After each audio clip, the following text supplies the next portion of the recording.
Hello student. तो last session में हमने डिस्कस किया था प्लाज्मिड के बारे में डिस्कस किया है, जेनेटिक मटेरियल और प्लाज्मिड यानी क्रोमोसोमल डीएनए एंड प्लाज्मिड यानी द एक्स्ट्रा क्रोमोसोमल डीएनए। ये दो चीज़ों के ऊपर हमने फोकस किया हुआ है। We are talking about prokaryotic cell, we are not talking about eukaryotic cell. Prokaryotic cell का मतलब हमने डिस्कस किया है प्रीवियस सेशंस में कि the cell which lacks nuclear membrane. Prokaryote, pro का मतलब होता है बिफोर, प्रिमिटिव, यानी जब न्यूक्लियस ऐसा था, कैसा था, उसको न्यूक्लियर मेम्ब्रेन नहीं थी, तो इस टाइप के सेल्स को बोलेंगे प्रोकैरियोटिक सेल्स और ऐसे ऑर्गेनिज्म को बोलेंगे प्रोकैरियोट्स। Okay, simple. यू का मतलब होता है ईयू, यू का मतलब होता है ट्रू। कैरियोट्स, कैरियोन का मतलब होता है nucleus. True nucleus means genetic material is confined by membrane, that is called nuclear membrane. इस टाइप के एलिमेंट जहाँ पे such type of element present in cell, such cells considered as eukaryotic cell, such organism called eukaryotes. उसके बाद अभी थोड़ा सा chromosomal DNA और एक्स्ट्रा क्रोमोसोमल डीएनए, जो मेन जेनेटिक मटेरियल होता है which is not confined by the nuclear membrane, so it is like a nucleus. तो उसके लिए एक वर्ड यूज किया है न्यूक्लॉइड। न्यूक्लॉइड जैसे हमने लास्ट टाइम डिस्कस किया था क्यूब यानी क्यूब, क्यूबॉइड का मतलब क्यूब लाइक। वैसे न्यूक्लियस यानी genetic material with nuclear membrane, इसको बोलेंगे न्यूक्लियस। लेकिन जेनेटिक मटेरियल है लेकिन न्यूक्लियर मेम्ब्रेन नहीं है, तो उस टाइप के एलिमेंट को बोलेंगे न्यूक्लॉइड। न्यूक्लॉइड जो है वही जो जेनेटिक मटेरियल है वो क्रोमोसोम का रोल प्ले कर रहा है। ओके, उसके बाद ये जो उसका सेल के अंदर का जो जेनेटिक मटेरियल है ये रोल प्ले कर रहा है मेन क्रोमोसोम का। और उसके बाद वहाँ पे एक सर्कुलर डबल स्टैंडर्ड डीएनए है, सर्कुलर डबल स्टैंडर्ड डीएनए है जिसको हमने नाम दिया है, इसके अलावा ये है, इसको नाम दिया है extra chromosomal DNA. Extra chromosomal DNA, extra chromosomal DNA, इसको ही हमने नाम दिया था प्लाज्मिड। क्या नाम दिया था हमने? प्लाज्मिड। तो plasmid is responsible for the formation of development of the capacity to resistance to antibodies, resistance to antibody. Antibiotic resistance के लिए प्लाज्मिड का बहुत इंपॉर्टेंट रोल होता है। अभी एंटीबायोटिक रेजिस्टेंस क्या प्रकार है हमने स्टार्टिंग में थोड़ा सा डिस्कस किया है, ये डिटेल में ही पॉइंट आने वाला है, इसके ऊपर अभी मैं फोकस नहीं करूँगा। तो come to the next point. The next point is that is the most important point. First one is the flagella, second one is the pili and third one is the fimbriae. ये तीन point को भी हम discuss करेंगे। इसको ज़्यादा shortly लेना है, ज़्यादा डिटेल में जाना नहीं है। Flagella, pili and fimbriae. No you have observe या फिर आपने कभी पढ़ा भी होगा कि आपने प्रीवियस क्लासेस में पढ़ा होगा कि bacteria show movement, bacteria show movement, some bacteria show movement. Why and how they show movement? Locomotory activity वो बैक्टीरिया के अंदर कैसे आती है? Because of the locomotory part present in the bacteria, that is called flagella, that is called flagella. Flagella जो है ये एक लोकोमोटरी पार्ट है, लोकोमोटरी पार्ट है। जैसे मान लीजिए ये बैक्टीरिया है, तो ये बैक्टीरिया को इस तरीके से ये लॉन्ग फिलामेंटस एक्सटेंशन होता है, long filamentous extension present on the cell of the bacteria.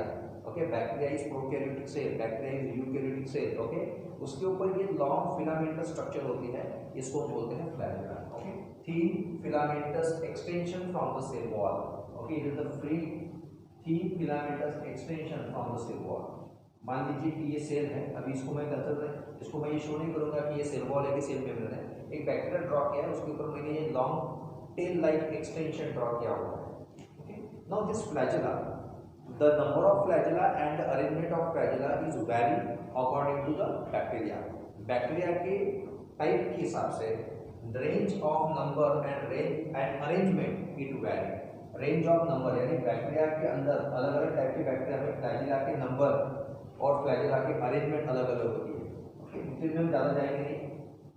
Cell के दोनों साइड में, सेल के एक ही साइड में, सेल के एक ही साइड में लेकिन सिंगल है, बंच में है, देव के दोनों साइड में है या फिर बंच में है या फिर पूरे पेरीफेरी पे है, ऐसे अलग अलग टाइप के अरेंजमेंट और अलग अलग नंबर में प्रेजेंट होते हैं। तो flagella are present in different numbers and different arrangement in different types of bacteria. It is the long thin filamentous extension from the cell wall.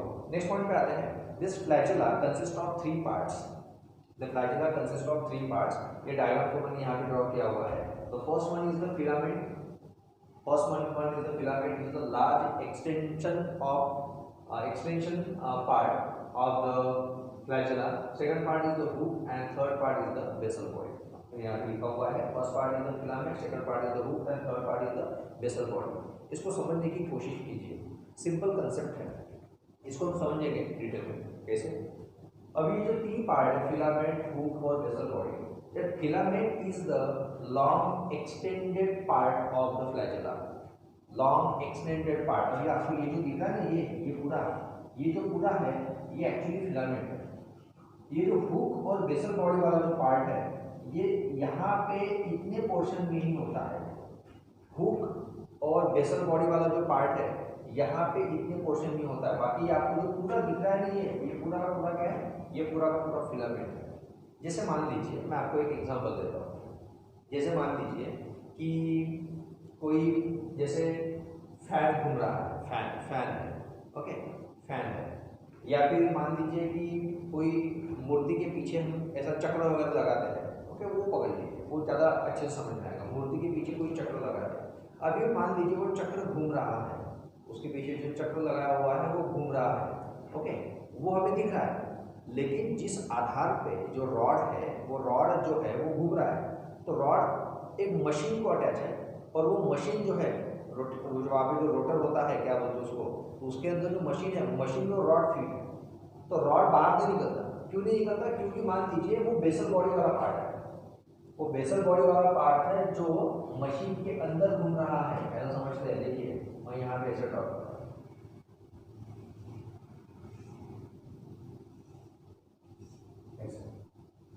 यानी मान लीजिए ये सेल वॉल वाला पार्ट है, ये प्लाज्मा मेम्ब्रेन वाला पार्ट है, यानी ये जो रिंग्स है, ये जो रिंग्स है ये इसके अंदर गड़ी हुई है। ये जो बेसल बॉडी का पार्ट है, the part of the basal body is embedded in the plasma membrane and the cell wall. It is embedded in the plasma membrane. It is present inside the plasma membrane and the cell wall. And because of that, what happens? जब वो basal body वाला part जब rotate होता है तो automatically वो जो filament वाला पार्ट है वो भी रोटेट होता है। And because of that rotation एक लोकोमेटरी मूवमेंट वहाँ पे बैक्टीरियल सेल के अंदर देखी जाती है। So movement of the bacteria is because of the flagella. Flagella is nothing but a long, thin, filamentous extension from the cell wall. It consists of three parts. The first one is the filament, second one is the hook, and third one is the basal body.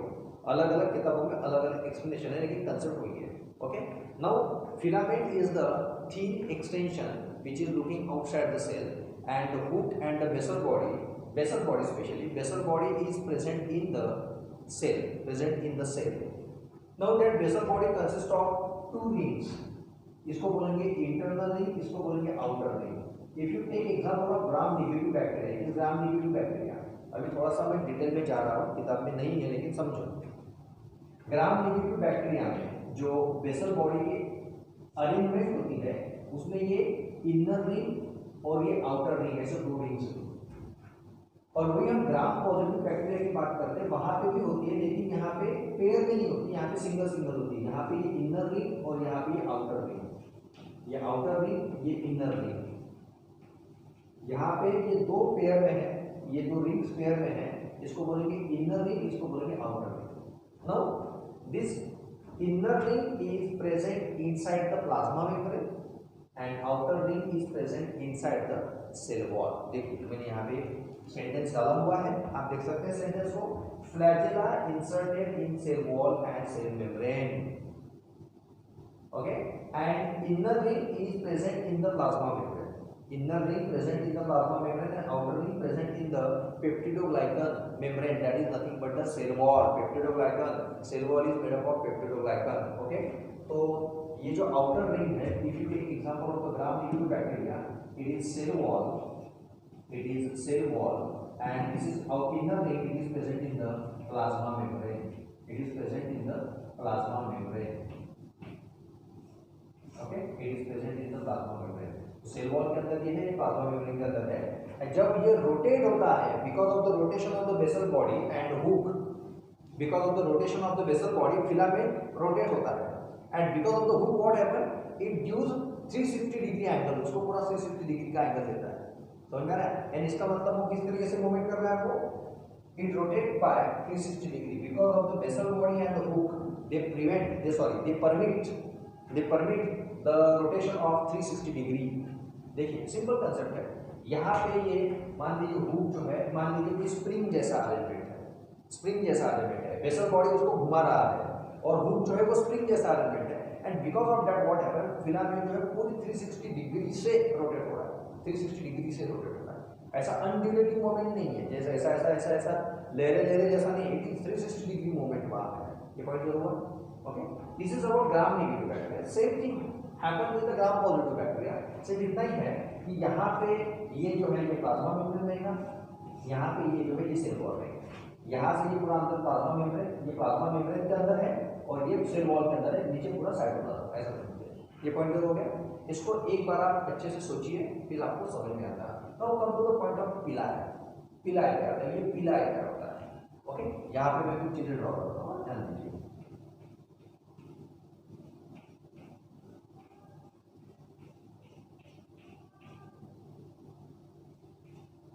अभी जो मैंने draw किया हुआ था ये पिलाय नहीं है, ये फिब्री है। अभी मैं पिलाय ड्रॉ करता हूँ।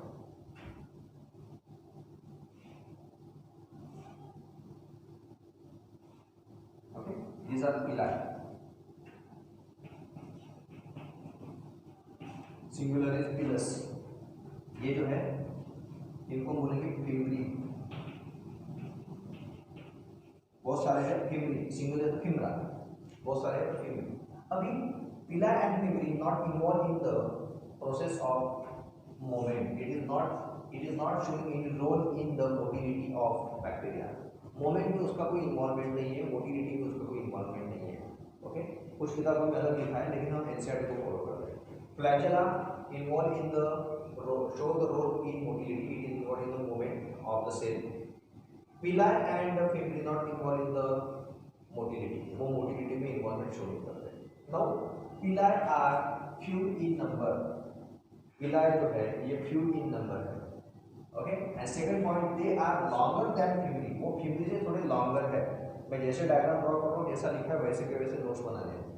pili are longer than fibri, pili are क्या बोलेंगे, less in number as compare to fimbriae. मैं जो पॉज देता हूँ तो आपको सोचना है मुझे क्या बोलना है ना। उसके बाद हम फिब्री पे आते हैं। Fimbriae also not involve in the process of motility, motility के प्रोसेस में, मोटिलिटी में वो इन्वॉल्व नहीं होते। Second point, fimbriae are small bristle like arrangement, fimbriae are small bristle like arrangement. Sir bristle क्या होता है? ब्रिसल का मतलब बताओ।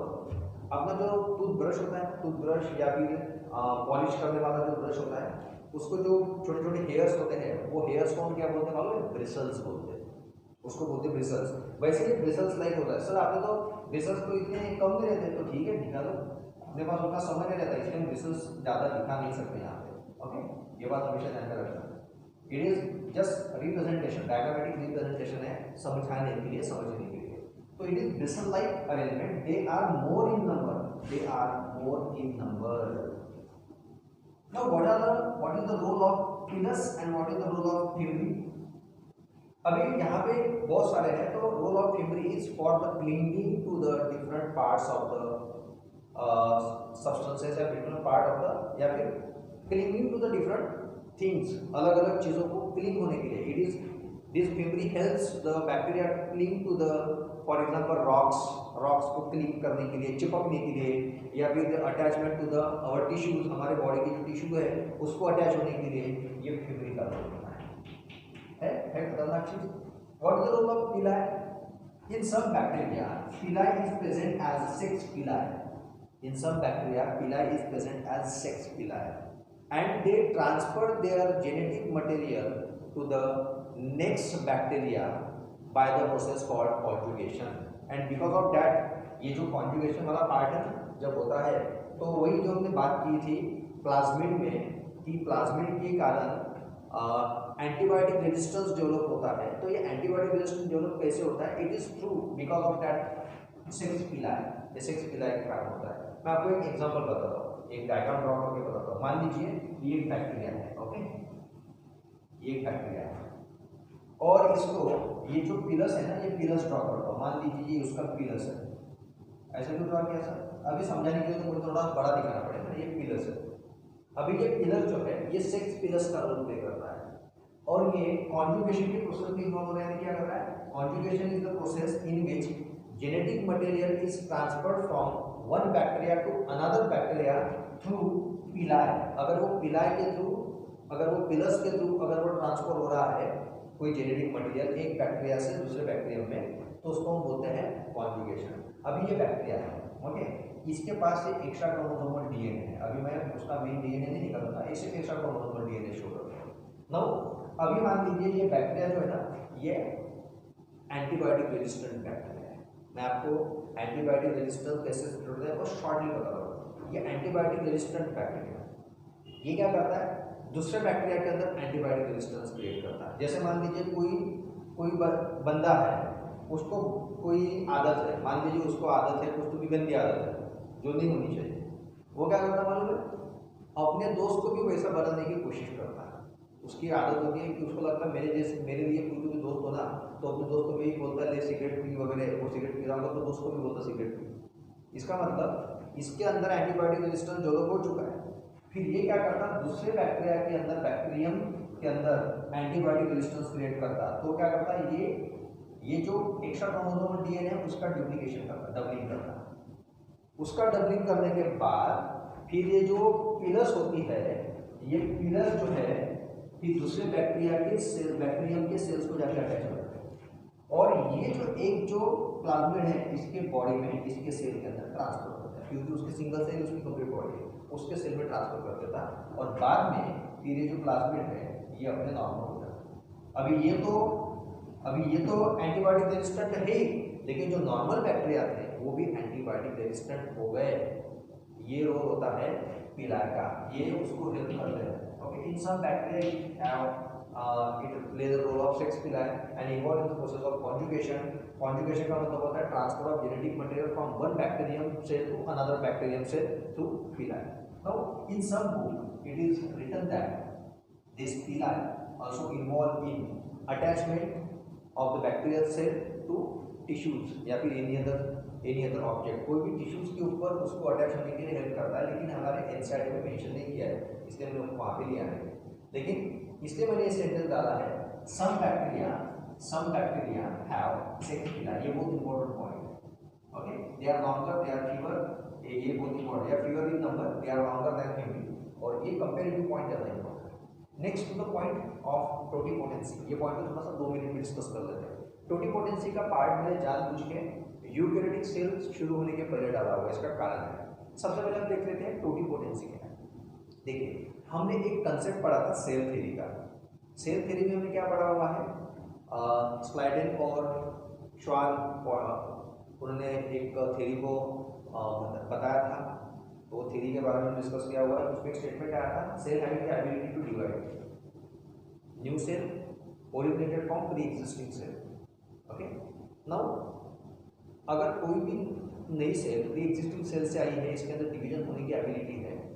Now if you compare the prokaryotic cell with the eukaryotic cell या फिर unicellular organism and multicellular organism, अगर इनकी बात करते हैं तो एक सिंगल सेल से ही कंप्लीट होल ऑर्गेनिज्म बना हुआ है। अगर सिंगल सेल से कंप्लीट होल ऑर्गेनिज्म बना है तो फिर कॉम्प्लेक्स ऑर्गेनिज्म के अंदर, if you take example of human being, animal और प्लांट, एक सिंगल सेल से अगर प्लांट बना है, एक सिंगल सेल से अगर एनिमल बना है, तो सिंगल सेल का एक ही प्रकार होगा। फिर वो एक ही प्रकार वाले सेल से इतने अलग अलग प्रकार के सेल्स बने हैं, ये कैसे हुआ होगा। अभी हम एग्जांपल लेते हैं हमारे बॉडी का, ह्यूमन बीइंग का या फिर एनिमल का। देखिए, हमारे बॉडी में अलग अलग टाइप के सेल्स हैं। कौन से सेल्स हैं? एपिथेलियल सेल्स है, मसल्स के सेल्स है, ओके, न्यूरॉन्स हैं, नर्व सेल्स है। अगर मान लीजिए कि मदर के बॉडी में सिर्फ एक ओवम है, सिंगल ओवम, वो ओवम के साथ ये स्पर्म फ्यूज होता है और वो बन जाता है डिप्लॉइड क्या बन जाता है? वो बन जाता है जाइगोट, डिप्लॉइड ओवम यानी जाइगोट। फिर वो एक सिंगल जाइगोट से इतनी बड़ी बॉडी बनती है। तो कैसे बनती है? इसका मतलब वो सेल जो है उसके अंदर ऐसी कुछ एबिलिटी है जो खुद को डिवाइड करके डिफ्रेंशिएट करने की एबिलिटी रखता है और अलग अलग टाइप के सेल बन जाता है। समझ में आ रहा है? ये पॉइंट को समझो। So totipotency is nothing but the ability It is the capacity, it is the potential of the living nucleated cell. It is the potential of living nucleated cell. Potential of living nucleated cell to differentiate and to form different types of cell, and that leads to a complete new organism. So it is the ability or potency of living nucleated cell to differentiate and to form different types of cell and leads to a complete whole organism. Okay, ये point clear हुआ? It is the ability. Example is the embryonic animal cell. Embryonic animal cell का example हम लेते हैं stem cells. आपने बहुत बार ये word सुना है स्टेम सेल्स वगैरह. तो ये स्टेम सेल्स ऐसे सेल्स होते हैं, it is the embryonic animal cells. ये स्टेम सेल्स ऐसे सेल्स होते हैं कि जिसको प्रिजर्व कर सकते हैं, जिसको स्टोर कर सकते हैं. अगर मान लीजिए कोई बच्चा है ड्यूरिंग डिलीवरी, वो जो मदर के एम्बिलिकल कॉर्ड में जो ब्लड होता है उसको स्टोर करके रखा जाता है, उसके अंदर होते हैं स्टेम सेल्स.